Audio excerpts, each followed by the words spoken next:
नमस्कार विद्यार्थी मित्रांनो, विदर्भ आयस अकॅडमीच्या ऑनलाईन प्लॅटफॉर्मवर तुम्हा सर्वांचं परत एकदा स्वागत आहे. बघा, आपण जी डिकोडिंग सिरीज सुरू केलेली आहे ज्यामध्ये आपण प्रत्येक सब्जेक्टचं डिकोडिंग घेतोय. म्हणजे त्यामध्ये तुम्हाला कुठला सब्जेक्ट कशा पद्धतीने प्रिपेअर करायचा आहे, त्यासाठी रेफरन्स बुक कुठले असणार आहे किंवा ओव्हरऑल सिलेबस काय असणार आहे, तर याबद्दल आपण डिकोडिंग घेतो. तर GS मधले जेही सब्जेक्ट होते, जनरल स्टडीमधले माझे जेही सब्जेक्ट होते, तर त्याचं डिकोडिंग आपण घेतलेलं आहे. तर आजच्या या लेक्चरमध्ये आपण ऑप्शनल सब्जेक्टचं डिकोडिंग घेणार आहे. तर बघा, आता बेसिकली तुम्हाला माहीतच आहे की आपल्याला जे शेवटचे ऑप्शनल जे GS आहेत, तर त्यामध्ये आपल्याला ऑप्शनल सब्जेक्ट चूज करायचा असतो. ठीक आहे, म्हणजे ऑप्शनल सब्जेक्ट आपल्याला सिलेक्ट करायचा असतो. त्यामध्ये GS 4 म्हणजे तुमचं इथिक्सचं आहे, त्यानंतर GS 5 आणि GS 6 हे जे आहेत हे दोन्ही तुम्हाला ऑप्शनल रिलेटेड आहेत. म्हणजे तुम्हाला एक ऑप्शनल सिलेक्ट करायचा आहे आणि तो ऑप्शनल सिलेक्ट केल्यानंतर त्या ऑप्शनल सब्जेक्टचे तुम्हाला 2 पेपर असणार आहेत. ठीक आहे, तर आता बघा, हा जो आपला जो व्हिडिओ आहे किंवा हे जे आपलं आजचे जे सेशन आहे, तर हे त्या स्टुडंटसाठी आहे ज्यांनी ऑलरेडी त्यांचं ऑप्शनल सिलेक्ट केलेलं आहे. म्हणजे ज्यांनी already sociology as a optional select केलेलं आहे, तर त्यांच्यासाठी आहे. पण तरी देखील बघा, अजूनही काही स्टुडंट असे आहेत की ज्यांना ऑप्शनलबद्दल थोडी आणखी माहिती हवी आहे किंवा ऑप्शनलचे काय प्लस पॉईंट असतात, काय मायनस पॉईंट असतात, कुठल्या गोष्टींचा विचार करून किंवा कुठल्या गोष्टी कन्सिडर करून ऑप्शनल सिलेक्ट करायचा असतो. तर अशा बऱ्याच क्युरी असतात. तर त्याबद्दल मी तुमच्याशी 5 मिनटं बोलणार, म्हणजे जेणेकरून ज्याही स्टुडंटचं अजूनही ऑप्शनल सिलेक्ट झालेला नाही आहे, तर त्यांच्यासाठी पण हा फायद्याचा होईल. आणि त्यानंतर मग आपण डिरेक्टली आपलं जे सिलेबस डिकोडिंग आहे तर त्यावर चर्चा करू. ठीक आहे, तर बघा, मी एक तुम्हाला सिंपल सांगते की ऑप्शनल सब्जेक्ट, आता बघा, हे जे सेशन असणार आहे यामध्ये फार डिटेलमध्ये तर मी तुम्हाला सांगत नाही, पण एक जनरलाइज्ड तुम्हाला मी गोष्टी सांगते. आता ऑप्शनल सब्जेक्ट हा इम्पॉर्टंट का असतो, इथनं सुरू करू आपण. ठीक आहे, ऑप्शनल सब्जेक्टचं इम्पॉर्टन्स का आहे, जसं तुम्ही ऐकलं असणार की जेव्हापासनं डिस्क्रिप्टिव्ह पॅटर्न झालेलं आहे किंवा जेव्हापासून MPSCनं पॅटर्न चेंज केलं तेव्हापासून सर्वात महत्त्वाचं आलं ते म्हणजे ऑप्शनल सब्जेक्ट. आता ऑप्शनल सब्जेक्ट का महत्त्वाचं आहे, तर सिम्पल आहे की सर्वात जास्त वेटेज जे आहे किंवा सर्वात जास्त मार्क्स जे आहेत ते ऑप्शनल सब्जेक्टचे आहे, विच इज 500 मार्क्स. ठीक आहे, तुम्हाला प्रत्येक GS हा 250 मार्क्सचा असतो, पण तुम्हाला ऑप्शनल मात्र कितीचा आहे, 500 मार्क्सचा आहे. त्यामुळे आता एक जनरल जर आपण लॉजिक यूज केलं किंवा एक जनरल ॲनालिसिस केलं तर तुमच्या लक्षात येणार. बघा, आपल्याला GS 1 आहे जो की 250 मार्क्सचा आहेत. आता हा 250 मार्क्सच्या GS मध्ये तुम्हाला मॅक्झिमम आपण असं कन्सिडर करू की 250 पैकी तुम्हाला 200 मार्क्स जरी सिक्युअर करायचे असले, की कारण आउट ऑफ डिस्क्रिप्टिव्ह पॅटर्नमध्ये आउट ऑफ मार्क्स कोणाला मिळत नसते, तरी आपण एक कन्सिडर केलं की 250 पैकी तुम्हाला 200 मार्क स्कोअर करायचे आहेत. तर त्यासाठी बघा, तुम्हाला कम्प्लीट हिस्ट्रीचा अभ्यास करणं गरजेचं आहे, तुम्हाला आर्ट अँड कल्चरचा अभ्यास करणं गरजेचं आहे, तुम्हाला इंडियन सोसायटीचा अभ्यास करणं गरजेचं आहे, त्यानंतर तुम्हाला कम्प्लीट ज्योग्राफीचा अभ्यास करणं गरजेचं आहे. म्हणजे जे तुमचे मोठे मोठे कोर सब्जेक्ट आहेत, ज्यांचा आवाका फार जास्त आहे, सिलेबस फार जास्त आहे, एवढे सब्जेक्ट आणि इतर जे तुम्हाला दिलेलं आहे GS 1 मध्ये, हे एवढे पूर्ण सब्जेक्ट तुम्हाला प्रिपेअर करायचे असते की जेणेकरून मग तुम्ही त्यापैकी इतके मार्क्स सिक्युअर करू शकता. ठीक आहे, आता हेच जर आपण ऑप्शनलच्या बद्दल विचार केला तर यामध्ये बघा, तुम्हाला मल्टिपल सब्जेक्ट प्रिपेअर करायची गरज नाही, एकच सब्जेक्ट तुम्हाला प्रिपेअर करायचा आहे. आता याचं महत्त्व काय आहे, कारण सिंपल आहे की जर आपल्याला कुठल्याही GS पेपरमध्ये टोटल 20 क्वेश्चन असतात, म्हणजे मेन क्वेश्चन, सब क्वेश्चन सोडले तर 20 क्वेश्चन असतात, तर या 20 क्वेश्चनपैकी GS मध्ये आपल्याला कुठलीही गॅरंटी नसते की हिस्ट्रीचे किती क्वेश्चन विचारले जाणार, आर्ट अँड कल्चरचे किती क्वेश्चन विचारले जाणार, ज्योग्राफीचे किती क्वेश्चन विचारले जाणार.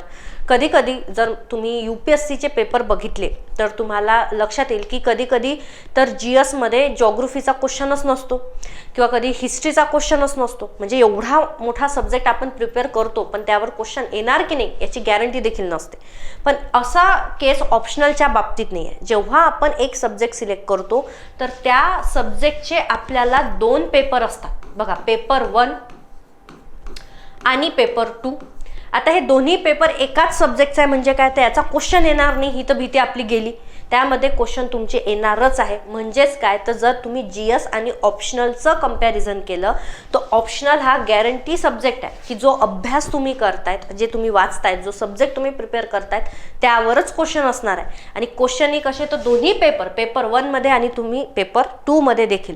त्यामुळे मॅक्झिमम मार्क्स सिक्युअर करण्यासाठी बेस्ट कुठला असतो, तर तो असतो ऑप्शनल. म्हणून बघा, कंपेरेटिव्ह म्हणजे विथ कंपेअर टू GSच्या सब्जेक्टसोबत जर आपण कंपॅरिझन केली तर ऑप्शनल हा कधी पण आपल्याला एक गॅरंटी देणारा असते की जर तुम्ही अभ्यास करतायत तर त्याचं आउटपुट तुम्हाला मिळणार आहे. येत्या लक्षात. आणि दुसरं महत्त्वाचं म्हणजे सर्वात जास्त मार्क्स एकाच सब्जेक्टला 500 मार्क्स अलोकेट आहे. तर त्यामुळे हा जो ऑप्शनल असतो हा महत्त्वाचा ठरतो पूर्ण प्रिपरेशनमध्ये. मग आता आपल्याकडनं म्हणजे ॲज अ स्टुडंट आपल्याला काय महत्त्वाचं आहे किंवा आपली स्ट्रॅटर्जी काय असायला पाहिजे की हे जे 500 मार्क्स आहे या 500 मार्क्सपैकी जास्तीत जास्त आपण स्कोर करू शकलो पाहिजे.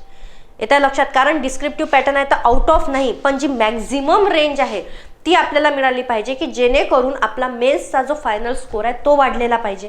मग आता जर तुम्हाला ऑप्शनलमध्ये मॅक्झिमम मार्क्स सिक्युअर करायचे आहे तर अशा वेळेस सर्वात महत्त्वाचं ठरते की ऑप्शनल सब्जेक्ट घ्यायचा कुठला आहे ना. म्हणजे सिलेक्शन जे आहे हे फार महत्त्वाचं ठरते, कारण हा गेम चेंजर आहे. जे तुम्ही जनरल एक स्टेटमेंट ऐकलं असणार की optional can break or make your preparation. म्हणजे सिम्पल एक आहे की जर ऑप्शनलमध्ये गडबड झाली तर तुमचं पूर्ण मेन्स तुम्ही फेल होण्याचे चान्सेस असतात. और जर का ऑप्शनलमध्ये तुम्हाला चांगले स्कोर मिळाला तर GSमध्ये कमी देखील असला तरी तुमचा अल्टिमेट मेन्सचा जो स्कोर आहे तो वाढतो आणि तुम्ही मेन्स क्वालिफाय होऊ शकता. त्यामुळे सर्वात महत्त्वाचं असते ते म्हणजे ऑप्शनल.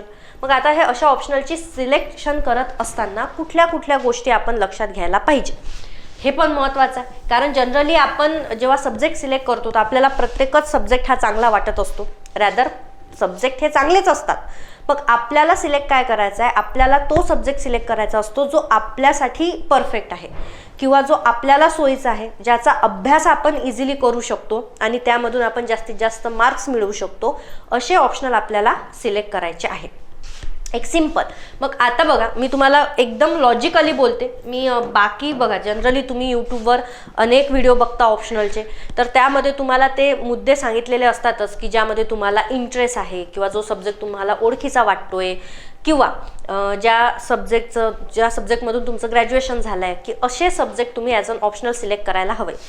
पण त्याहीपेक्षा महत्त्वाचं म्हणजे काही गोष्टी ज्या आहेत ज्या प्रॅक्टिकली तुम्ही विचार करायला पाहिजे ते म्हणजे बघा, एक सिंपल मी तुम्हाला सांगते. जसं मी तुम्हाला म्हटलं की हा मेन्ससाठी फार इम्पॉर्टंट आहे. काय इम्पॉर्टंट आहे, कारण सर्वात जास्त मार्क्स जे असतात ते ऑप्शनलला असतात. म्हणजे किती आहे, 500 मार्क्स आहेत. मग आपल्याला ऑप्शनल काय इम्पॉर्टंट आहे, कारण आपल्याला मॅक्झिमम मार्क्स सिक्युअर करायचे.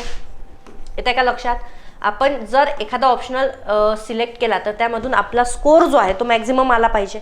आता मला सांगा, हे जर डिस्क्रिप्टिव्ह पॅटर्नचे आहे म्हणजे ऑप्शनल तुम्हाला फक्त मेन्सला आहे, ऑप्शनल प्रिलिमला नसतो. मेन्सला आहे म्हणजे काय की तुम्हाला आन्सर रायटिंग आहे, बरोबर आहे, तुम्हाला आन्सर लिहायचे आहे. मग जेव्हा तुम्ही परफेक्टली आन्सर लिहिणार तेव्हाच तुमचा स्कोर काय होणार, मॅक्झिमम होणार. स्कोर मॅक्झिमम झाला तर तुमच्यासाठी तो ऑप्शनल काय होणार, फायद्याचा ठरणार. मग आता मला सांगा, जर आन्सर रायटिंग इम्पॉर्टंट आहे तर तुम्ही चांगला आन्सर कधी लिहू शकता किंवा तुम्ही परफेक्ट पेपर कधी लिहू शकणार, जेव्हा तुम्ही आन्सर रायटिंगची मॅक्झिमम प्रॅक्टिस करणार. येतं ना लक्षात. म्हणजे बघा, फक्त सब्जेक्टला प्रिपेअर करून ठेवणं किंवा सब्जेक्टला नुसतं पाठ करून ठेवण्याने आता होणार नाही आहे. तर तुम्ही जे काही वाचताय, तर जे काही तुम्ही क्लासेस केलेले आहेत किंवा जे तुम्ही कन्सेप्ट क्लिअर केलेले आहे तर त्यावर तुमची आन्सर रायटिंगची प्रॅक्टिस पण महत्त्वाची ठरते. येत्या लक्षात.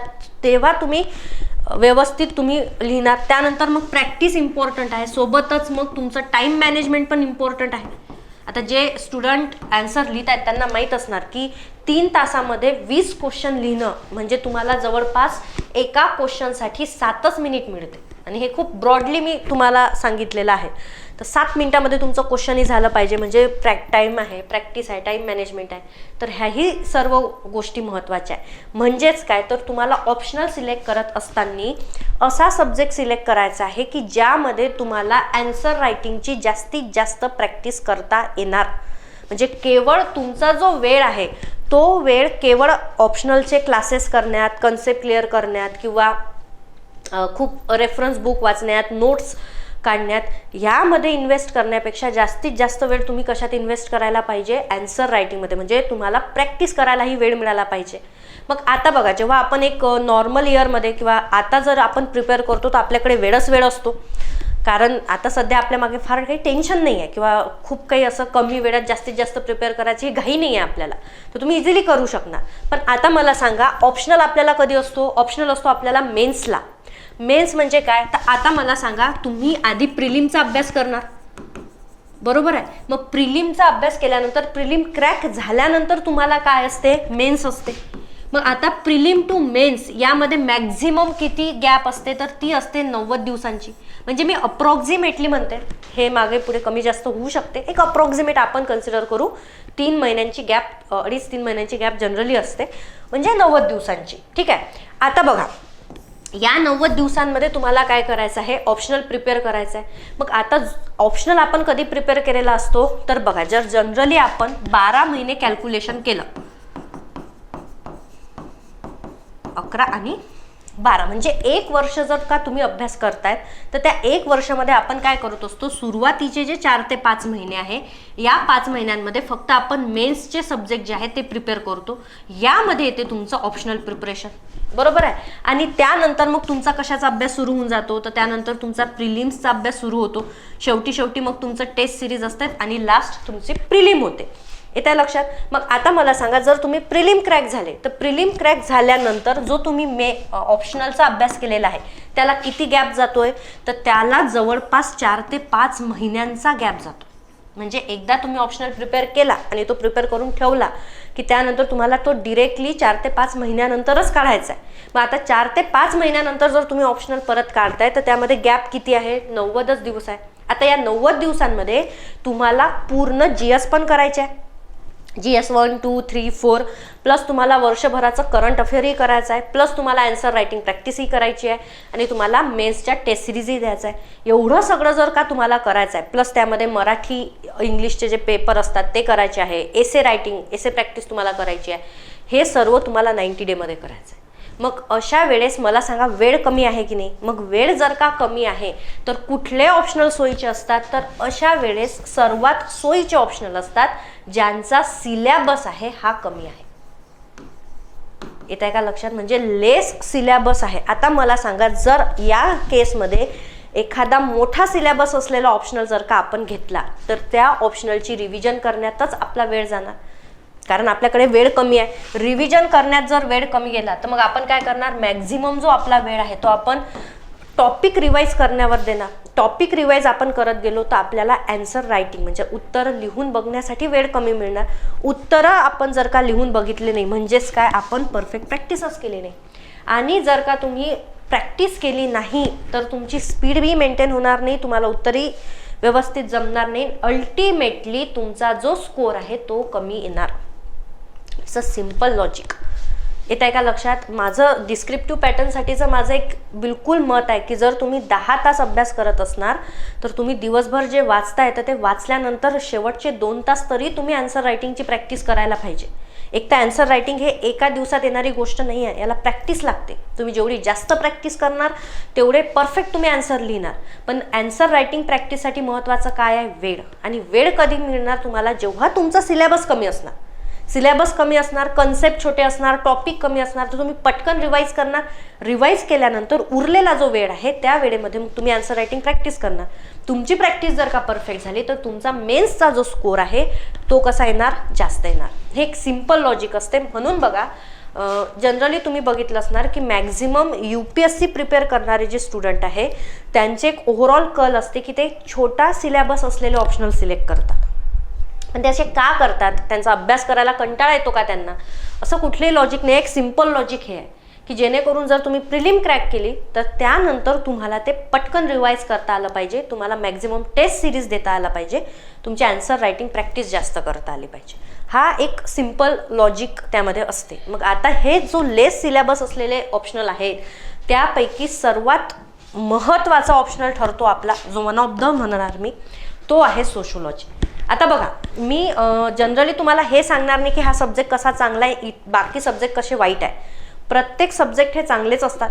जर तुम्ही व्यवस्थित मेहनत केली, तुम्ही एक स्ट्रॅटर्जिकली अभ्यास केला, तर तुम्ही प्रत्येक ऑप्शनलमधून चांगले मार्क्स स्कोर करू शकता. पण जनरली सोशोलॉजी ऑप्शनल असणारे स्टुडंट मॅक्झिमम मार्क्स का स्कोर करत आहे, याचं एक रिझन मी तुम्हाला देते. एक जे मी तुम्हाला आता सांगितलं की सोशोलॉजी ऑप्शनल जो आहे याचा सिलेबसच फार कमी आहे. आता जेव्हा आपण सिलेबस डिकोडिंग घेणार तेव्हा मी तुम्हाला सांगणार की छोटा सिलेबस आहे. छोटा सिलेबस म्हणजे काय, तर तुम्हाला जो पेपर 1 आहे त्या पेपर 1 मध्ये तुम्हाला फक्त 10 युनिट आहे, ओनली 10 युनिट. त्यानंतर पेपर 2 मध्ये तुम्हाला जवळपास 15 युनिट येते, म्हणजे त्यामध्ये सबपार्ट दिलेले आहेत, त्यामुळे आपण 15 घेऊ. ठीक आहे. पेपर 1ला तुम्हाला 10 युनिट आहे, पेपर 2ला तुम्हाला 15 युनिट आहे. त्यानंतर सगळ्यात महत्त्वाची गोष्ट म्हणजे जर का तुम्ही ऑप्शनल बद्दल ऐकलं असणार तर त्यामध्ये महत्त्वाचे असतात ते म्हणजे थिंकर्स. जसं एक समजा आपण सायन्स बॅकग्राऊंडचं किंवा एक सायंटिफिक सब्जेक्ट जर आपण घेतला तर त्यामध्ये शास्त्रज्ञ असतात है ना, सायंटिस्ट, त्यांनी लावलेल्या थिअरी असतात. तर तसंच सोशल सायन्स आहे सोशोलॉजी. तर सोशल सायन्समध्ये आपल्याला महत्त्वाचे काय आहे, थिंकर. तर हे थिंकर्स असतात, ज्यांनी रिसर्च केलेलं असतात, ज्यांनी थिअरी दिलेल्या असतात. तर आपल्याला थिंकर्स असतात जे ऑप्शनलमध्ये फार महत्त्वाचे आहे. आता सोशोलॉजीमध्ये जे थिंकर दिलेले आहे हे थिंकर्स पण लिमिटेड दिलेले आहेत. म्हणजे तुम्हाला खूप 10-15 थिंकर करायची गरज नाही. तुम्हाला पेपर 1 मध्ये फक्त 6 थिंकर दिलेले आहेत. 6 थिंकर. आता बघा 6 थिंकर जरी दिलेले आहेत मग असं पण नाही आहे की फार जास्त तुम्हाला त्यांच्या थेरी प्रिपेअर करायची गरज पडत आहे. आता मी तुम्हाला दाखवतेच सिलेबसमध्ये 6 थिंकरपैकी प्रत्येक थिंकरची तुम्हाला केवळ 2 ते 3च थेरी करायची आहे. यापेक्षा जास्त थेरीज नाही आहे. म्हणजे एवढी लिमिटेड तुम्हाला थेरी आहे. तर हा एक महत्त्वाचा मुद्दा आहे की तुम्हाला पेपर जो आहे तो पेपरचा सिलेबस फार कमी दिलेला आहे. सर्वात महत्त्वाचा म्हणजे बघा सोशोलॉजीचा जो सिलेबस आहे हा वेल डिफाईन सिलेबस आहे. वेल डिफाईन सिलेबस म्हणजे काय, तर याआधी आपण बघा डिकोडिंगचे व्हिडिओ बघितले, इव्हन आपण पर्यावरणचा व्हिडिओ बघितला लास्ट टाइम. तर त्यामध्ये बघा सिंपल एका वाक्यात सिलेबस दिलेला आहे. मग आपल्याला त्यातले सब टॉपिक काढून प्रिपेअर करायचे असते. पण असं आयोगाने केलेलं नाही आहे सोशोलॉजीबद्दल. इव्हन बघा किती थिंकर आहे, त्या थिंकरचे नावं, मग त्या थिंकरची कुठली थेरी तुम्हाला रेफर करायची आहे, तर असा वेल डिफाईन सिलेबस ऑलरेडी दिलेला आहे. त्यामुळे कुठली ॲम्बिग्युटी ठेवलेली नाही आहे. म्हणजे असं केलेलं नाही आहे की XYZ नावाचं थिंकर दिलेलं आहे मग त्याच्या थेरी तुम्ही करून घ्या, असं नाही आहे. याचं पण किती थेरी करायचं आहे, किती डिटेलमध्ये करायचं आहे, हे सर्व वेल डिफाईन दिलेलं आहे. तर त्यामुळे सिलेबस जो आहे हा ऑलरेडी कमी झालेला आहे. प्लस तो सॉर्टेड आहे. म्हणजे तुम्हाला हे करायचं आहे का, ते करायचं आहे का, हे पण यामध्ये येणार आहे का, असं कुठलीही ॲम्बिग्युटी राहत नाही, कन्फ्युजन राहत नाही. तुम्हाला सिलेबसमध्येच दिलेलं आहे आणि तेवढेच टॉपिक तुम्हाला प्रिपेअर करायचे आहे. म्हणजे याचा सिलेबसही कमी आहे. दुसरी आणि सर्वात महत्त्वाची गोष्ट सोशोलॉजीबद्दल जेही एक मॅक्झिमम स्कोर मिळून देण्यासाठी महत्त्वाची आहे ते म्हणजे ओव्हरलॅपिंग सिलेबस. आता बघा ओव्हरलॅपिंग सिलेबस म्हणजे काय असते की जसं जसं आपला सब्जेक्ट चेंज होते, आपले कन्सेप्ट चेंज होतात, टॉपिक्स चेंज होतात, आपण नवीन नवीन काही शिकतो. जेव्हा आपल्याला सोशोलॉजीचा अभ्यास करायचा असते तर आपल्याला सोशोलॉजीमध्ये एकदम खूप वेगळं काही अभ्यास करायची गरज पडत आहे किंवा कधी आपण ऐकलेलंच नाही आहे असं तुम्हाला सिलेबस दिलेला नाही आहे. कारण सोशोलॉजी म्हणजे काय, it is the study of society simply.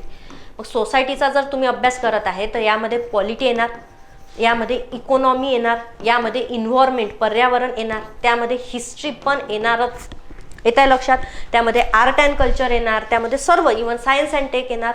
सर्व गोष्टी मिळून समाजावर जो परिणाम होतोय त्याचा अभ्यास आपल्याला करायचा आहे.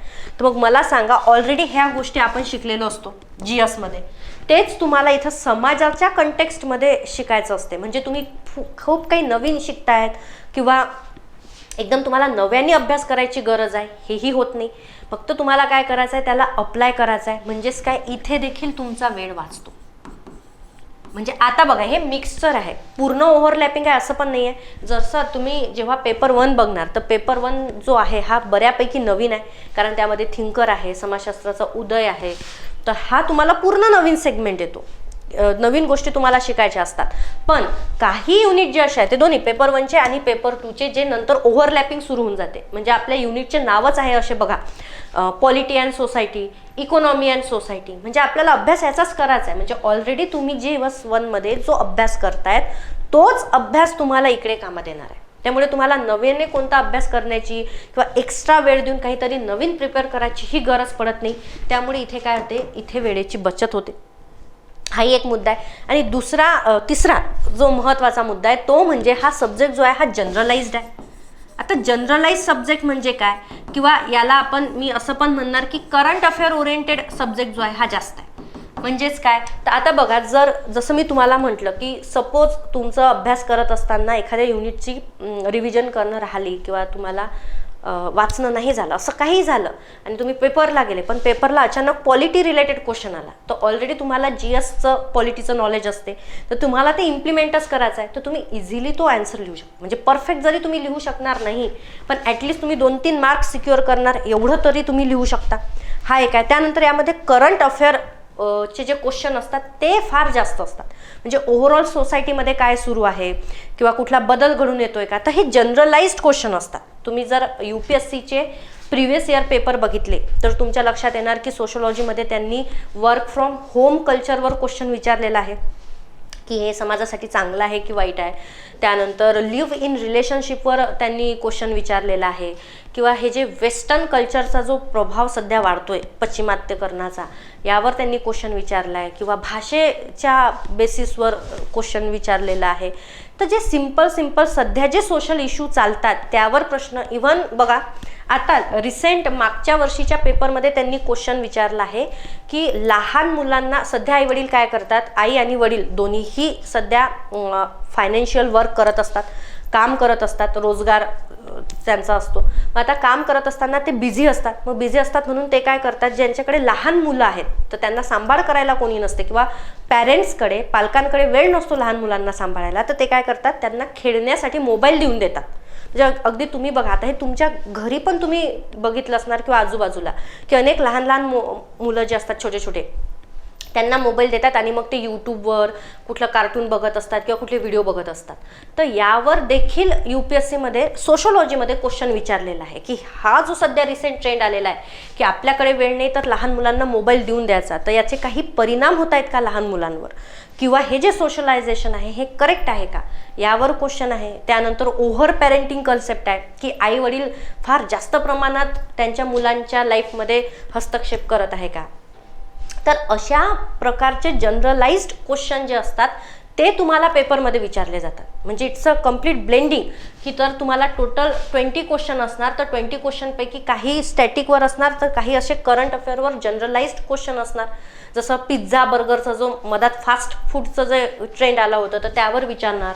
इव्हन बघा, एक क्वेश्चन असंही आहे की सध्या रील कल्चर जे येत आहे की सोशल मीडियावर रील टाकायचं, त्यावर क्वेश्चन आलेला होता की जे यूथ आहे आपल्या देशाची, जे सर्वात महत्त्वाचे असते, ते सध्या नुसतं बिझी आहे की ते रील टाकतायत, त्याची काही ऑथॉरिटी आहे का, किंवा ते किती ऑथेंटिक आहे, किंवा ते चांगलं आहे का एखाद्या देशासाठी. तर असे जनरलाइज्ड क्वेश्चन तुम्हाला येतात. तर त्यामुळे काय होते की एखाद्या वेळेस जर का रेफरन्स बुक वाचण्यात आपण कमी पडलो किंवा एखादा कन्सेप्ट क्लिअर करण्यात आपण कमी पडलो, तरी देखील हे जे जनरल अवेअरनेस आपले असते की सोसायटीमध्ये काय सुरू आहे, तर असे जे क्वेश्चन विचारले जातात ते देखील आपण इझिली टॅकल करू शकतो. म्हणजेच काय की अभ्यासात कमी जास्त झालं, 19-20 झालं की ठीक आहे, माझा 60% 70%च स्टॅटिक अभ्यास झाला आहे, तरी तुम्ही इझिली सोशोलॉजीचा पेपर जो आहे तो टॅकल करू शकता. आणि असा हा जनरलाइज असल्यामुळे, म्हणजे बघा, ऑलरेडी तुम्हाला असलेलं नॉलेज तुम्हाला अप्लाय करायचं आहे, त्यानंतर सोसायटीचं असलेला एक अवेअरनेस किंवा सोसायटीचे सध्या सुरू असलेले प्रॉब्लेम आहे ते तुम्हाला अप्लाय करायचे आहे. असा पेपर असल्यामुळे यामध्ये स्टुडंटला मार्क्स मॅक्झिमम मिळतात. तुम्ही मॅक्झिमम स्कोर करू शकतात.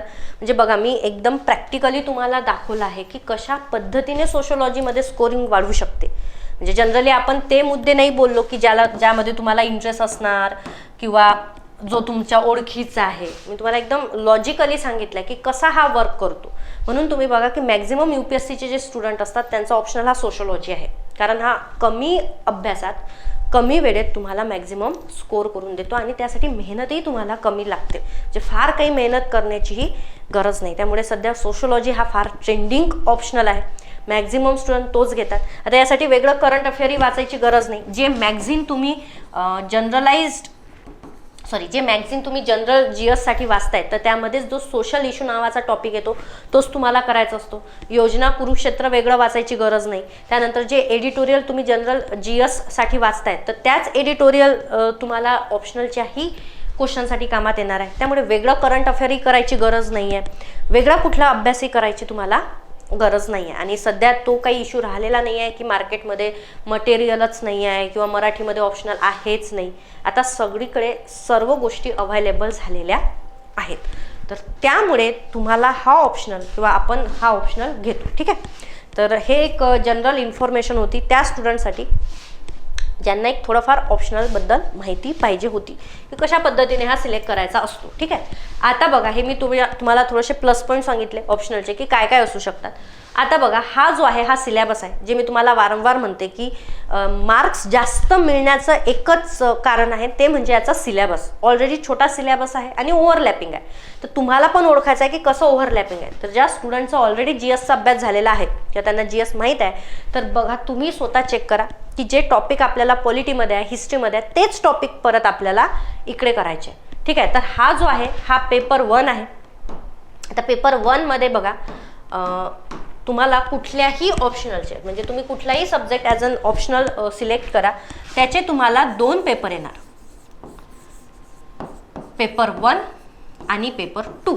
आता पेपर 1 आणि पेपर 2 करत असताना बघा, पेपर 1 जनरली काय असते तर कुठलाही पेपर 1 हा फंडामेंटल असतो. फंडामेंटल म्हणजे काय की बघा, जर एखादा सब्जेक्ट तयार होतोय तर त्याला स्वतःची अशी एक हिस्ट्री असते की हा सब्जेक्ट कसा तयार झाला, मग त्याला नाव कसं देण्यात आलं, मग तो अकॅडमीमध्ये कधीपासून शिकवण्यात आला, मग शिकवण्यात आल्यानंतर कुठले कुठले शास्त्रज्ञ आहे की ज्यांनी यामध्ये नवीन नवीन शोध लावले, या रिलेटेड काही थिअरी दिल्या, त्यांनी नवीन काही कन्सेप्ट दिले का, मग ते सगळे कसे ॲड झाले आणि कशा पद्धतीने हा सब्जेक्ट आहे, हा कशाची माहिती देतोय आपल्याला. तर हे जे बेसिक असते एक जनरल किंवा त्याला आपण फंडामेंटली म्हणू शकतो, हे असते तुम्हाला पेपर 1ला. कुठले की तो सब्जेक्ट कसा आहे, त्याचा कोर काय आहे, हा तुम्हाला असतो पेपर 1ला. मग जेव्हा आपण हे बेसिक शिकतो किंवा हे जे फंडामेंटल आपण शिकतो की ठीक आहे असा असा हा सब्जेक्ट आहे, यामध्ये तुम्हाला असा असा अभ्यास करायचा आहे, तर त्यानंतर मग पेपर 2 मध्ये काय असते तर पेपर 2 मध्ये असते त्याचं इंडिया रिलेटेड ओरिएंटेशन. येते लक्षात की ठीक आहे म्हणजे हा सब्जेक्ट असा आहे तर मग इंडियामध्ये आपण तो कसा अप्लाय करू शकतो, त्या थेरी आपण इंडियामध्ये कशा अप्लाय करू शकतो, इंडियाच्या रिलेटेड त्याचं काय रेफरन्स आहे, तर असा असते तुमचा पेपर 2. येते लक्षात. इवन सोशोलॉजीचा असाच आहे, तुम्हाला पेपर 1 मध्ये तुम्हाला फंडामेंटल दिला आहे की कसा तयार झाला सब्जेक्ट, आणि त्यानंतर मग पेपर 2 मध्ये दिला आहे की ठीक आहे मग जगामध्ये अशा पद्धतीने तयार झाला, तर भारतामध्ये कसा तयार झाला, भारतात कुठले विचारवंत होते, त्यांनी कुठल्या थेअरी दिलेल्या आहेत, त्यांनी कुठले शोध लावलेले आहे, तर हे आपल्याला करायचं आहे पेपर 2 मध्ये. त्यामुळे पेपर 1चं नाव काय आहे, पेपर 1चं नाव आहे फंडामेंटल ऑफ सोशोलॉजी. इथे दिलेले असेल बघा, समाजशास्त्राची मूलभूत तत्वे, हे आहे पेपर 1चं नाव. आणि पेपर 2चं नाव काय आहे, पेपर 2चं नाव आहे इंडियन सोशोलॉजी. इंडियन सोशोलॉजी म्हणजेच इंग्लिशमध्ये आपण मराठीमध्ये आपण त्याला म्हणू भारतीय समाजशास्त्र, असं तुमचं पेपर 2चं नाव आहे. तर आधी आपण पेपर 1 बद्दल बोलू, फंडामेंटल ऑफ सोशोलॉजी. तर मूलभूत तत्वमध्ये काय काय दिलं आहे बघा, टोटल 10 युनिट आहे जे मी तुम्हाला ऑलरेडी सांगितले आहे. आणि युनिट फार इझी आहे, सिंपल आपले युनिट आहे आणि वेल डिफाईन्ड सिलेबस आहे, त्यापेक्षा तुम्हाला जास्त काही करायची गरज नाही. बघा पहिला कुठलं दिलं आहे आपल्याला, पहिला दिला आहे समाजशास्त्र एक ज्ञान शाखा. आता बघा मी परत सांगते, हे जे ट्रान्सलेशन आहे हे MPSCचं ट्रान्सलेशन आहे, तर कुठेतरी मराठी शब्दांमध्ये गडबड होऊ शकते. बघा समाजशास्त्र एक ज्ञान शाखा म्हणजेच काय, तर या युनिटमध्ये आपल्याला हे डिस्कस करायचं आहे की समाजशास्त्राचा उदय कसा झाला, that is sociology as a discipline. Discipline म्हणजे काय तर ब्रांच. सिम्पल आपण म्हणतो ना की कॉलेजमध्ये बघा वेगवेगळ्या ब्रांचेस असतात, फिजिक्स, केमिस्ट्री, बायोलॉजी, तर त्याला डिसिप्लिन म्हणतो आपण, विद्याशाखा म्हणतात त्याला. तर समाजशास्त्र एक ब्रांच कशी तयार झाली, म्हणजेच समाजशास्त्र हा विषय कसा तयार झाला हे आपल्याला इथे बघायचं आहे. मग त्यामध्ये बघा समाजशास्त्राचा जो उदय आहे किंवा सर्वात आधी समाजशास्त्र हे कुठं तयार झालं तर हे युरोपमध्ये तयार झालं. तर मग त्यासाठी कुठली कुठली पार्श्वभूमी होती, म्हणजे असं काय घडलं की जेणेकरून एक गरज निर्माण झाली की आता असा कुठला तरी विषय पाहिजे की जो समाजाचा काय करणार, अभ्यास करणार. आणि मग जेव्हा ही गरज निर्माण होणार त्यातून एक विषय तयार केला जाणार ज्याला आपण म्हणणार समाजशास्त्र. तर हे सर्व आपल्याला या पहिल्या युनिटमध्ये बघायचं आहे. मग समाजशास्त्र एक विद्याशाखा म्हणून बघा इथं दिलाय की युरोपातील आधुनिकता, त्यानंतर समाजामध्ये झालेलं परिवर्तन आणि त्यातून झालेला समाजशास्त्राचा उदय. मग आता समाजशास्त्राचा जर उदय झाला तर आधी हे पटवून देणं महत्त्वाचं आहे की हा बाकी विषयांपेक्षा कसा वेगळा आहे. कारण समाजामध्ये शेवटी काय ते जसं मी तुम्हाला म्हटलं की पॉलिटी पण समाजामध्येच येणार, इकॉनॉमी पण समाजामध्ये येणार, हिस्ट्री पण समाजामध्ये येणार. मग ऑलरेडी जर त्याचा अभ्यास करणाऱ्या ब्रांचेस आहेत तर मग सोशोलॉजीमध्ये आपण वेगळं काय करतोय, तर हे पटवून देण्यासाठी बघा इतर सामाजिक शास्त्रांशी मग याची तुलना केली गेली की हा अर्थशास्त्रापेक्षा अशा पद्धतीने वेगळा आहे, हा राज्यशास्त्रापेक्षा अशा पद्धतीने वेगळा आहे, हा हिस्ट्रीपेक्षा अशा पद्धतीने वेगळा आहे. ठीक आहे. मग त्यानंतर बघा आणखीन महत्त्वाचं की काही लोकांचं म्हणणं काय होतं जेव्हा सब्जेक्ट तयार झाला तेव्हा की समाजशास्त्र काय करणार, तर समाजामध्ये ज्या गोष्टी घडतायत किंवा समाजामध्ये कशा पद्धतीने गोष्टी घडतात याचं आपल्याला ज्ञान देणार किंवा याची आपल्याला माहिती देणार. मग यासाठी एखादा विषय असायची खरंच गरज आहे का, हे तर सामान्य व्यवहार ज्ञान आहे, म्हणजे त्याला इंग्लिशमध्ये आपण म्हणतो कॉमन सेन्स. हा तर कॉमन सेन्स आहे असं म्हणतो ना आपण. समजा तुम्ही सोशोलॉजीचा अभ्यास करताय त्यामध्ये तुम्हाला माहीत झालं की नाही एखादी योजना राबवत असताना लोकांची मानसिकता काय आहे हे पण महत्त्वाचं असते. मग तुम्ही काय म्हणणार की यासाठी अभ्यास करायची काय गरज होती, हे तर कॉमन सेन्स आहे, हे तर आम्ही पण सांगू शकतो असं म्हणतो ना आपण. तर यामध्ये पण मग आता आपल्याला तुलना करायची आहे की ज्यांना कॉमन सेन्स आहे ते महत्त्वाचं ठरणार आहे की ज्यांना प्रॉपर सोशोलॉजीचं नॉलेज आहे ते महत्त्वाचं ठरणार आहे. म्हणजे तुमचा जो पहिला युनिट आहे तो याबद्दल असणार आहे. त्यानंतर नेक्स्ट बघा, मग एकदा जर सब्जेक्ट आपला तयार झाला तर त्यानंतर मग जी डिबेट सुरू होती ती म्हणजे की समाजशास्त्र आता हे विज्ञान आहे की हे आर्ट आहे, म्हणजे आपण याला सायंटिफिक सब्जेक्ट म्हणू शकतो का, म्हणजे याला विज्ञानमध्ये टाकायचं की याला आर्टमध्ये टाकायचं. तर ती डिबेट जी आहे ती आपल्याला इथे करायची आहे. मग आता विज्ञान आहे का हे सांगण्यासाठी विज्ञान म्हणजे काय असते, मग विज्ञानाचे वैशिष्ट्य काय काय आहे, मग ते सर्व वैशिष्ट्य समाजशास्त्रामध्ये आहे का, समाजशास्त्र ते फॉलो करते का, तर हे सर्व आपल्याला बघायचे. म्हणून बघा इथे तथ्य, मूल्य, वस्तुनिष्ठता म्हणजे फॅक्ट जे असतात तर फॅक्ट काय असतात, ऑब्जेक्टिव्हिटी काय असतात, तर हे सर्व इथे दिलेलं आहे. तर आपल्याला सेकंड युनिटमध्ये हे प्रिपेअर करायचं आहे. थर्डमध्ये दिलं आहे बघा, मग सेकंड युनिटमध्ये आपण हे प्रूव्ह करणार की सोशोलॉजी जो तयार झालेला आहे तो सायन्सच आहे. मग जर तो सायन्स आहे तर तो कुठल्या संशोधनाच्या पद्धती यूज करणार आहे, कारण बघा फिजिक्सची एक मेथड असते, केमिस्ट्रीची एक मेथड असते. मग जर सोशोलॉजी सायन्स आहे तर त्याची मेथड काय असणार आहे, तुम्ही कशा पद्धतीने तुम्ही लॅबमध्ये जाऊन टेस्ट करणार आहे का, तुम्ही कशा थेरी देणार आहे, तुम्ही कसे कन्क्लुजन देणार आहे, तर ह्या ज्या पद्धती आहेत तर ह्या पद्धती आपल्याला इथं डिस्कस करायच्या आहेत. म्हणजे तो झाला तुमचा युनिट 3.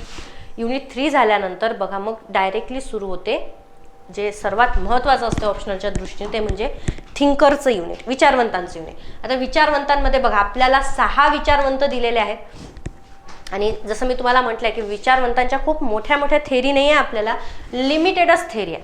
जसं बघा मिड विचारवंतांची आपल्याला एकच थेरी आहे, स्व व अस्मिता म्हणजे मी अँड माय सेल्फ. मर्टनची आपल्याला 3च थेरी दिलेल्या आहे. त्यानंतर पार्सनची आपल्याला 2च थेरी दिलेली आहे. ठीक आहे. त्यानंतर मॅक्स वेबरचं आहे, पण हे एकाच थेरीचे मल्टिपल पार्ट आहे. तर अशा अनेक लिमिटेड अशा आपल्याला थेरी दिलेल्या आहे. तर हे सर्व आपले विचारवंत आहे यांच्या इतक्या थेरी आपल्याला करायचं आहे. ठीक आहे. त्यानंतर मग आपले जे जनरल बघा 4 पर्यंत जे युनिट आहे तर या 4 युनिटमध्ये तुम्हाला बेसिक आहे. बेसिक म्हणजे सब्जेक्ट सुरू कसा झाला किंवा सब्जेक्ट कसा तयार झाला, त्यानंतर मग तो विज्ञान आहे का, मग विज्ञान आहे तर तो कशा पद्धतीने काम करणार आहे, त्याचे शास्त्रज्ञ कोणते आहे. हे झाल्यानंतर आता इथे जनरलाइज्ड इश्यू तयार होतात की ठीक आहे सोशोलॉजी तयार झाला तर कुठले कुठले समाजाचे इश्यू आहे मग आणि त्याला कसं डील करायचं आहे किंवा त्याचा अभ्यास कसा करायचा आहे. तर सर्वात महत्त्वाचं आहे ते म्हणजे स्तरीकरण आणि गतिशीलता. आता स्तरीकरण काय असते बघा, आपण म्हणतो ना की सोसायटीमध्ये खूप सगळे क्लास असते. क्लास म्हणजे काय, कोणी श्रीमंत असणार कोणी गरीब असणार, म्हणजे हे 2 स्तर झाले, लेव्हल सिंपल. किंवा बघा एक सुशिक्षित किंवा अशिक्षित असे आपण स्तर करतो, किंवा जातींच्या आधारावर आपण स्तर करतो, धर्माच्या आधारावर आपण करतो. तर हे जे स्तरीकरण आहे तर हे स्तरीकरण इथे आपल्याला मग शिकायचं आहे. येत्या लक्षात की आर्थिकदृष्ट्या कसे स्तर केले जातात, म्हणजे डिव्हिजन सोसायटीचं केलं जातं, पॉलिटिकली कसं केलं जात आहे, किंवा एक रिलिजियस वेनी कशा पद्धतीने स्तरीकरण होते. तर हे इथे दिलेले आहे, त्यांच्या थेरी दिलेल्या आहेत. मग आणि त्यामध्ये मग गतिशीलता. गतिशीलता म्हणजे काय, काही स्तर असे असतात की जे तुम्ही सोडून दुसऱ्या स्तरामध्ये जाऊ शकता. जसं बघा एक सिंपल आपण म्हणतो ना मिडल क्लास आणि अप्पर क्लास, तर हे पण स्तरीकरण आहे. हे आर्थिकदृष्ट्या झालेलं स्तरीकरण आहे, उच्च वर्ग आणि निम्न वर्ग. मग एखादा व्यक्ती जर मिडल क्लासमध्ये असणार किंवा लोअर क्लासमध्ये असणार तर तो काय करू शकतो, तो स्वतःचं इन्कम वाढवून अप्पर क्लासमध्ये जाऊ शकतो. म्हणजेच काय, स्वतःचा स्तर तो सोडू शकतो. पण बघा, पण जाती व्यवस्था हे असं स्तरीकरण आहे की ज्यामध्ये तुम्ही स्वतःचा स्तर सोडून दुसऱ्या स्तरामध्ये जाऊ शकत नाही. तुमचा जन्म ज्या स्तरामध्ये झालेला आहे मरेपर्यंत तुम्ही त्याच स्तरांमध्ये राहतात. तर हे जे मोबिलिटी असते हे पण आपल्याला इथे शिकायचे की कुठल्या स्तरीकरणामध्ये मोबिलिटी आहे, कुठल्या नाही आहे. त्यानंतर बघा मग नेक्स्ट येणार कार्य आणि आर्थिक जीवन. समाज जो चालतो त्याचा मुख्य घटक असतो तो म्हणजे आर्थिक जीवन. आपण म्हणतो ना बरेचदा पैशावरच जग चालते किंवा जग जे चालत आहे ते पैशांमुळे चालत आहे. तर हा मुद्दा आपल्याला इथं बघायचा की कशा पद्धतीने समाज तयार झाला, लोक एकत्र राहायला लागले, एकत्र राहायला लागल्यानंतर कशा पद्धतीने ते एकमेकांसोबत डिपेंड झाले, गुंतत गेले, याच्यासाठी महत्त्वाचं आहे आर्थिक जीवन. तर हे आपल्याला इथे डिस्कस करायचं आहे. मग ते झाल्यानंतर बघा राजकारण व समाज, म्हणजे मग आता पॉलिटिकल अँगलनी पण आपल्याला समाजाचा अभ्यास करायचा आहे. मग त्यामध्ये सर्व येणार, निषेध कशाला म्हणतात, आंदोलन कशाला म्हणतात, सामाजिक चळवळी कशा तयार होत असतात, समाजामध्ये क्रांती कधी घडून येत असते. मग इथे आपल्याला जो हिस्ट्रीमध्ये आपण म्हणतो की कुठली क्रांती कोणी केली हा अभ्यास करायचा नाहीये.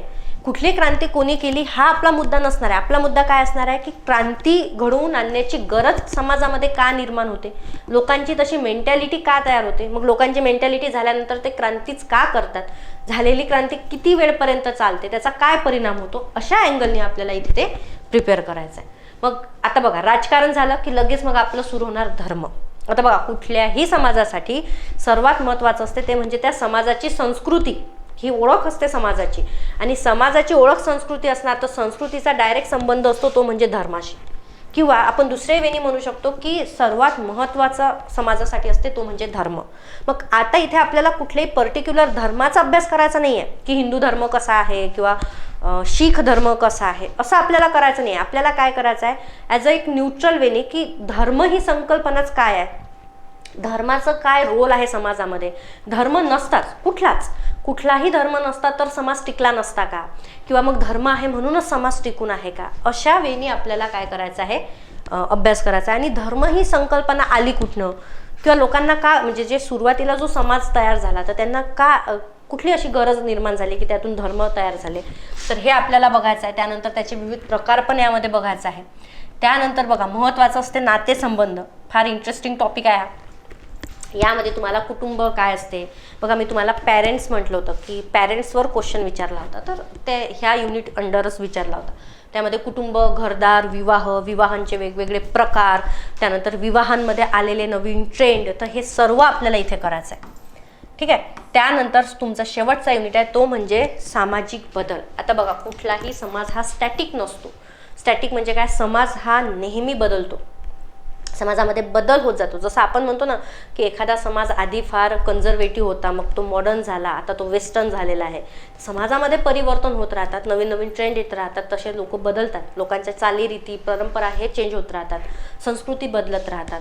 तर हा बदल नेमका का बरं घडून येतो, असे कुठले कुठले फॅक्टर आहे की ज्यामुळे बदल घडून आले, तर याचा पूर्ण अभ्यास जो आहे तो आपल्याला या युनिटमध्ये करायचा आहे. तर बघा असा सिंपल साधा सरळ 10 युनिटचा तुमचा पेपर 1 होता, म्हणजे पेपर 1 तुमचं एवढंच आहे. त्यानंतर सेम आता सुरू होणार तुमचा पेपर 2. आता बघा सेम पेपर 2 मध्ये काय, जे मी तुम्हाला सांगितलं, आता पेपर 1 मध्ये तुम्ही जो जो अभ्यास करणार आहेत तो सर्व अभ्यास आपल्याला कुठं अप्लाय करायचा आहे, तो करायचा आहे आपल्याला भारतीय समाजांवर, की मग भारतीय समाजामधले धर्म कुठले आहे आणि त्या धर्मांची भूमिका काय आहे, किंवा भारतीय समाजामध्ये कुटुंबाला काय महत्त्व आहे, त्याचे कसे प्रकार आहेत, त्याचं काय रोल आहे. तर हे आपल्याला करायचं आहे पेपर 2 मध्ये, म्हणजे ज्याचं नावच आहे भारतीय समाज संरचना आणि परिवर्तन. मग यामध्ये बघा सुरुवातीलाच तुम्हाला भारतामध्ये समाजशास्त्र कसं आलं हे बघायचं आहे. तर आता मला सांगा भारतामध्ये समाजशास्त्र येण्यामागचं मेन कारण, समाजशास्त्राचा उदय जर का युरोपमध्ये झाला आहे आणि भारतामध्ये कोणाची सत्ता होती, ब्रिटिशांची, तर आता भारतामध्ये कुठला सब्जेक्ट शिकवला गेला पाहिजे हे कोण ठरवणार, ब्रिटिश ठरवणार. तर भारतामध्ये समाजशास्त्र आणण्याचं श्रेय कोणाला जाते, ब्रिटिशांना जाते. त्यांनी अलाउ केलं की भारतीयांना सोशलॉजी हा सब्जेक्ट जो नवीन तयार झालेला आहे तो शिकवा, आणि तिथनं मग युनिव्हर्सिटीमध्ये सोशलॉजी आलं. मग सोशलॉजी आल्यानंतर याच्यामध्ये कोणी कोणी काय योगदान दिलेलं आहे, म्हणजे हे विचारवंत आहेत, हे भारतीय विचारवंत आहे. तिथे जे आपण केले ते वेस्टर्न थिंकर म्हणजे पाश्चिमात्य विचारवंत, इथे जे आहे ते कुठले आहे, भारतीय विचारवंत आहे. तर त्यांचा अभ्यास करायचा आहे. G.S. घुरे यांना म्हणतो आपण फादर ऑफ इंडियन सोशलॉजी. भारतामध्ये समाजशास्त्र हा विषय आणण्यामध्ये सर्वात जास्त श्रेय जर किंवा सर्वात जास्त महत्त्वाची भूमिका जर कोणी बजावली असणार तर ते जी एस घुरे, गोविंद सदाशिव घुरे यांची. तर आपल्याला हे बघायचं आहे. त्यानंतर एम एन श्रीनिवास आहे, देसाई आहे, तर यांचा आपल्याला करायचं आहे. म्हणजे थिंकर आहे. थिंकर असल्यानंतर बघा आता भारतीय समाज जो तयार झाला आधुनिकतेपासून आपण शिकतो, तर आधुनिकतेपासून शिकत असताना आपण काय म्हणतो, आज आपण ज्या समाजामध्ये राहतो त्यामध्ये सर्वात जास्त कोणाचा प्रभाव आहे, वसाहतवादी राजवटीचा आहे. ब्रिटिशांनी आपल्यावर राज्य केले तर त्यानुसार त्यांनी जे कायदे आणले, त्यांनी जे राजकीय स्ट्रक्चर तयार केलं, एक संरचना तयार केली, तशी आपली आजही आहे. त्यांनी पार्लमेंटरी फॉर्म ऑफ गव्हर्नमेंट आणलं, तर आज आपण तेही कंटिन्यू केलं. त्यांनी आणलं की कायदे असायला पाहिजे, आमदार खासदार असायला पाहिजे, जे इलेक्शन असायला पाहिजे, तर आजही ते आपण कंटिन्यू करत आहे. इव्हन आपली भाषा बघा, इंग्लिश भाषा आपण त्यांचीच बोलतो. वेस्टर्न कल्चर हे त्यांच्यामुळेच भारतात आलेलं आहे. इव्हन आपली वेशभूषा, आपलं खानपानाच्या पद्धती, ह्या सर्व गोष्टींमध्ये कोणाचा प्रभाव आहे, वसाहतवादी राजवटींचा आहे. तर हा परिणाम आपल्याला समजून घेणं सर्वात महत्त्वाचं आहे. मग त्याच काळात झालेल्या ज्या सामाजिक सुधारणा आहे, म्हणजे बघा आपण हिस्ट्रीमध्ये शिकतो ब्राह्मो समाज आहे, आर्य समाज आहे, तर यांनी काही सामाजिक सुधारणा देखील घडवून आणल्या, पण त्याचा समाजावर काय परिणाम झाला मग, म्हणजे ठीक आहे त्यांनी तर सुधारणा केल्या, पण मग समाजाने त्या ॲक्सेप्ट केल्या का, समाजामध्ये काही बदल घडून आला का, लॉंग टर्म त्याचे काही परिणाम झाले का, याचा अभ्यास आपल्याला इथे करायचा आहे. येत आहे का लक्षात? म्हणजे आता बघा तुम्हाला लक्षात येणार हळूहळू की पूर्ण हिस्ट्रीचाच अभ्यास आहे जो तुम्हाला समाजामध्ये अप्लाय करायचा आहे. तर नवीन कुठला अभ्यास करायची तुम्हाला इथे गरज पडत नाही. नेक्स्ट बघा, त्यानंतर मग भारताचे बद्दल, भारतामध्ये महत्त्वाचं आहे, आपण आजही म्हणतो की खेड्यांचा देश आहे, म्हणजेच काय कृषी आधारित आहे. म्हणजे ग्रामीण विभाग काय आहे, कृषीचा काय रोल आहे समाजामध्ये, त्यानुसार कसे सण उत्सव तयार झालेले आहे, समाजाची रचना कशी तयार झालेली आहे, हे आपल्याला बघायचं आहे. त्यानंतर भारतीय समाजाचं प्रमुख वैशिष्ट्य म्हणजे जाती व्यवस्था. तर जाती व्यवस्थेचा आपल्याला डिटेलमध्ये अभ्यास करायचा आहे. आता बघा इथे परत कुठली जात आहे हे नाही करायचं आहे आपल्याला. आपल्याला करायचं आहे की जाती व्यवस्था आली कुठनं, येतात त्याच्या वेगवेगळ्या थेरी आहे. आपल्याला प्रत्येकाचं एक मत आहे, जाती व्यवस्था पॉझिटिव्ह आहे का, जाती व्यवस्था निगेटिव्ह आहे का, त्याचा लॉंग टर्म काय परिणाम झालेला आहे का, तर हे सर्व इथे करायचं आहे. जाती व्यवस्थेचं निर्मूलन भारतातून होऊ शकते का, तर हा अभ्यास आपल्याला आहे. त्यानंतर मग आदिवासी समुदायांचा आपल्याला अभ्यास करायचा आहे. सामाजिक वर्ग जे असतात बघा, कृषक वर्ग आहे, औद्योगिक वर्ग आहे, मध्यम वर्ग आहे, त्यांचा आपल्याला अभ्यास आहे. त्यानंतर भारतातील नातेसंबंधांचा आहे की भारतामध्ये कुटुंबाचं काय महत्त्व आहे, भारतामध्ये नाते व्यवस्था कशी आहे, त्यांचं काय महत्त्वाचं आहे. मग त्यामध्ये पितृसत्ताक पद्धत येणार किंवा विवाह पद्धती येणार भारताच्या, यांचा अभ्यास आपल्याला करायचा आहे. त्यानंतर भारतात असलेले धर्म, आता परत सेम धर्म म्हणजे हिंदू धर्म कसा तयार झाला, बुद्धिझम कसा तयार झाला, हे करायचं नाही आहे, तर त्या धर्माचा समाजावर कुठला परिणाम झालेला आहे ते आपल्याला करायचं आहे. आणि त्यानंतर हा जो सेगमेंट आहे, तर या सेगमेंटमध्ये आपल्याला सामाजिक परिवर्तन बघायचं आहे. सामाजिक म्हणजे असे कुठले फॅक्टर आहे की ज्याने भारतीय समाजाला चेंज केलेला आहे. येत्या लक्षात, तर हा जो पोर्शन आहे म्हणजे याला आपण क सेगमेंट म्हणतो. सी सेगमेंट हा कम्प्लिटली करंट अफेअर ओरिएंटेड आहे. करंट अफेअर ओरिएंटेड म्हणजे यामध्ये हा जो पोर्शन आहे तर यावर क्वेश्चन विचारण्याचे जे पॉसिबिलिटी असते ती फार कमी असते आणि मॅक्झिमम करंटमध्ये ऑनगोईंग जे इश्यू सुरू आहेत तर त्यावर हे जे क्वेश्चन आहेत तर त्यावर हे क्वेश्चन जास्त येतात. तरी मी तुम्हाला सांगते की यामध्ये दिलेलं काय काय बघा. यामध्ये दिलेलं आहे की कशा पद्धतीने समाजाचं परिवर्तन भारतामध्ये झालेलं आहे. शिक्षणामुळे झालं का, संविधान लागू केल्यामुळे झालं का, कायद्यांमुळे आपण समाजाचं परिवर्तन करू शकतो का, हे बघायचं आहे. त्यानंतर बघा होणारं स्थलांतर, तर ते आपल्याला बघायचं आहे. त्यानंतर भारतामध्ये झालेलं औद्योगिकीकरण 1991 रिफॉर्म, त्यानंतर नागरीकरण जे झालं तर त्याच्याबद्दलचे मग त्याच्या रिलेटेड जे प्रॉब्लेम आहे म्हणजे दोन्ही पॉझिटिव्ह आणि निगेटिव्ह आस्पेक्ट दोन्ही आपल्याला इथे बघायचं आहे. त्यानंतर भारतातलं असलेलं राजकारण म्हणजे भारतात लोकशाही आहे का, मग ती किती फायद्याची ठरतीये की आता आपण लोकशाही काढून टाकायला पाहिजे. नागरिकत्वाचा काय रोल आहे, राष्ट्र काय असतात, राजकीय पक्ष काय असतात, दबाव गट प्रेशर ग्रुप तुम्हाला आहे तर हे प्रेशर ग्रुपचा काय रोल असते है ना, राजकीय अभिजन म्हणजे जे रोल असतात तर त्यांचे काय आहे, प्रादेशिकतावाद काय आहे किंवा निधर्मीकरण हा जो एक कन्सेप्ट आलेला आहे. तर हे सगळे रिसेंट ट्रेंड आपल्याला बघायचे आहे. त्यानंतर बघा भारतामध्ये घडून आणलेल्या सामाजिक चळवळी ज्या आहे तर त्याही बघायचं. आता बघा हा जो पार्ट आहे हा पूर्ण तुमचा हिस्ट्रीचा पार्ट आहे, पण समाजामध्ये त्याचा काय इफेक्ट झाला तो आपल्याला इथे डिस्कस करायचा आहे. त्यानंतर महत्त्वाचं असते समाजासाठी ती म्हणजे लोकसंख्या. मग भारताची लोकसंख्या कशी आहे, वृद्धांचं पर्सेंटेज कमी आहे की जास्त आहे, तरुणांचं काय आहे, त्यानंतर अपंग ज्यांना दिव्यांग व्यक्ती म्हणतो आपण, तर स्पेशली एबल्ड पीपल तर त्यांचं काय आहे, त्यानंतर ट्रान्सजेंडर कम्युनिटी आहे, LGBTQ कम्युनिटी आहे, तर ते लोक किती आहेत, मग कोणाची संख्या जास्त आहे, कोणाच्या समस्या जास्त आहे, कोणाचं निराकरण करणं गरजेचं आहे. तर ह्या सर्वांसाठी आपल्याला हा टॉपिक दिलेला आहे. आणि त्यानंतर जे मग आपले जे ओव्हरऑल संघर्ष असतात, म्हणजे जे रिसेंटली इश्यू सुरू असतो, जसा रिसेंट एक होता की कास्टिझम इन इलेक्शन. कधीही इलेक्शन आलं की लगेच भारतामध्ये कास्टिझम हा एकदम वर येऊन जाते, तर तो एक मुद्दा आहे. किंवा एखाद्या फिमेल ऑब्जेक्टिफिकेशन, एखाद्या महिलेचा वापर करून तिच्याबद्दल काहीही बोलणे किंवा तिला ऑब्जेक्टिफाय करणे, तर हे एक मुद्दे आहेत. तर असे सर्व जे मग मुद्दे आपले रिसेंटली असतात, ज्या समस्या आपण म्हणणार समाजाच्या, तर त्या इथे तुम्हाला प्रिपेअर करायचा असतो. तर अशा पद्धतीने तुम्हाला सोशोलॉजीचा सिलेबस दिलेला आहे, जो ब्लेंड आहे. ब्लेंड म्हणजे 50% सिलेबस हा स्टॅटिक आहे आणि 50% सिलेबस हा करंट अफेअर ओरिएंटेड आहे. आणि मॅक्झिमम जो सब्जेक्ट आहे तर तो ओव्हरलॅपिंग आहे. त्याला फक्त समाजाच्या दृष्टिकोनातून तुम्हाला अभ्यास करायचा आहे की समाजावर त्याचा काय परिणाम होतोय, मग ते पॉझिटिव्ह आहे का, ते निगेटिव्ह आहे का, समाज त्याला कशा पद्धतीने रिॲक्शन देतोय, तर या पर्स्पेक्टिव्हने तुम्हाला अभ्यास करायचा आहे. तर असा हा सिम्पल असा एक आपला ऑप्शनल सब्जेक्ट आहे. तर बघा, तुम्हाला माहीतच असेल की आपल्या अकॅडमीमध्ये सोशोलॉजी हा जो ऑप्शनल आहे तो आपण सुरू केलेला आहे ऑलरेडी. मी स्वतःच ऑप्शनल घेते तो. त्याची आपल्याकडे ऑनलाईन बॅच पण आहेत, आपण ऑफलाईन बॅचेस पण कंडक्ट केलेले आहे. तुम्हाला माहीत असेल याच्या आधी आपण 3 बॅच कंडक्ट केलेले आहे. तर तुम्हाला कुठलीही क्युरी असेल किंवा तुम्हाला माहिती हवी असेल तर तुम्ही अकॅडमीच्या नंबरवर कॉन्टॅक्ट करू शकता. धन्यवाद.